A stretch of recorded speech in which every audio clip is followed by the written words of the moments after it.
আমাৰ অসমত বুলে এইকেইদিন তিনিটা শব্দই চলি আছে আৰু সেই বিখ্যাত তিনিটা শব্দই হৈছে অসমত পৰীক্ষা হ'বই So welcome back to Gituraj Reviews. জানো ভাই বহুতৰে টেনচন হৈ আছে কাৰোবাৰ মতে যদি এক্সাম পাতিবই কাৰোবাৰ মতে আকৌ এক্সাম পাতিব নালাগে মানে গোটেইখন খেলিমেলি আৰু এই খেলিমেলিৰ মাজতে কিছুমান মানুহে ইউটিউবত আহি উইদাউট নলেজত যাটা কথা কৈ আছে সো মই তেওঁলোকক যিসকল অডিয়েন্সে চাই সেই সকলক ক'বলৈ বিচাৰিছো জাস্ট ইগনোৰ হিম বাৰু আপোনালোকে এটা কথা কওকচোন যদি ইউটিউব চেনেল খুলিবলৈ মেট্ৰিকৰ মাৰ্কশিটখন লগা হল হয় তেতিয়া হলে আজি কিমান মানুহ ইউটিউবত নাথাকিল বাৰু আকৌ উভতি আহিছো ভিডিঅ টপিকটোৰ মাজলৈ মই জনা তেতিয়ালৈকে CBSE কে ধৰি 98% ষ্টেট বোৰ্ডে এক্সাম কেনসেল কৰিলে কিন্তু তাৰ পিছতো আমাৰ পেগু ছাৰে কৈ আছে যে পৰীক্ষা হ'বই কেতিয়াবা যদি শুনো পৰীক্ষা আগষ্টত হ'ব কেতিয়াবা আকৌ জুলাই কেতিয়াবা যদি আকৌ শুনো পজিটিভিটি ৰেট 1% ৰ তলত আহিলে এক্সাম হ'ব কেতিয়াবা আকৌ শুনো 2% তুমিও জানা মইও জানো হয়তো এবাৰ এন্ট্ৰেন্স এক্সাম হ'ব আগষ্টত হ'ব পাৰে আৰু তেনে ক্ষেত্ৰত জুলাইৰ 15 ৰ পৰা 20 তাৰিখৰ ভিতৰত জানো পৰীক্ষা পাতাটো পসিবল মোৰ হিচাপতটো একেবাৰে নহয় আৰু আমাৰ সকলো ছাত্ৰ ছাত্ৰীয়ে লগ লাগি 1.5 মিলিয়ন অৰ্থাৎ 15 লাখতকৈ অধিক টুইট কৰা দেখিবলৈ পোৱা গল আৰু 24 ঘণ্টাৰ বাবে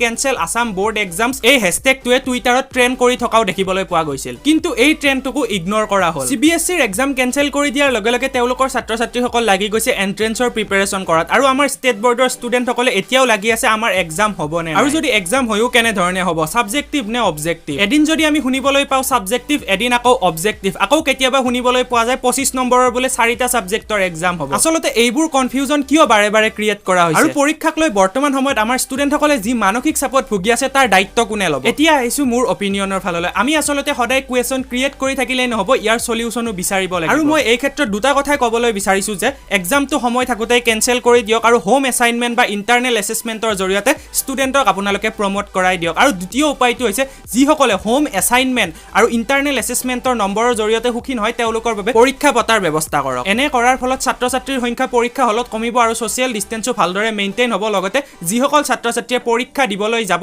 তেওঁলোকক ভ্যাকচিনেশন কৰাৰ ব্যৱস্থা কৰক কিয়নো ভ্যাকচিন নুলুৱাকৈ পৰীক্ষা দিবলৈ যোৱাটো কোনো পধ্যেই সেফ বুলি মই নাভাবো আৰু আপোনালোকে নিজেই কৈছে যে 14 জুনৰ পৰা চৰকাৰী কৰ্মচাৰীসকলে যিসকলে ভ্যাকচিনৰ দুয়োটা ড'জ লৈছে তেওঁলোকে ডিউটি কৰিব লাগিব আৰু তেনে ক্ষেত্ৰত ভ্যাকচিন নুলুৱাকৈ ছাত্ৰ ছাত্ৰীসকলে পৰীক্ষা দিবলৈ যোৱাটো কিমান যুক্তিসংগত হেকত আমাৰ চৰকাৰলৈ এটাই অনুৰোধ সকলো ছাত্ৰ ছাত্ৰীকে ভ্যাকচিন দিয়াৰ ব্যৱস্থা কৰক কিয়নো যদি আজি বোৰ্ড এক্সামটো কেনসেল হৈ যায় তেতিয়া হলে কিন্তু এন্ট্ৰেন্স আহি আছে আৰু এন্ট্ৰেন্স দিবলৈ ছাত্ৰ ছাত্ৰীসকল যাবই লাগিব আৰু তেনে ক্ষেত্ৰত মই ভাবো ভ্যাকচিন দিয়াটো অতিকৈ জৰুৰী সো এইটো আছিল আজিৰ এটা সৰু ভিডিঅ'টোত কাৰোলৈ পাৰ্সনেলি হেট নাই এই ভিডিঅ'টোত কেৱল মই মোৰ অপিনিয়নখিনি দাঙি ধৰিবলৈ চেষ্টা কৰিলো আৰু যদি আপুনিও মোৰ লগত একমত নিশ্চয়কৈ ভিডিঅ'টো লাইক কৰিব আৰু শ্বেয়াৰ কৰিব আৰু যদি একমত নহয়ও নিশ্চয়কৈ নিজৰ অপিনিয়নসমূহ কমেন্টত জনাবলৈ নাপাহৰিব তেতিয়ালৈকে লৈছো বিদায় জয় অসম নমস্কাৰ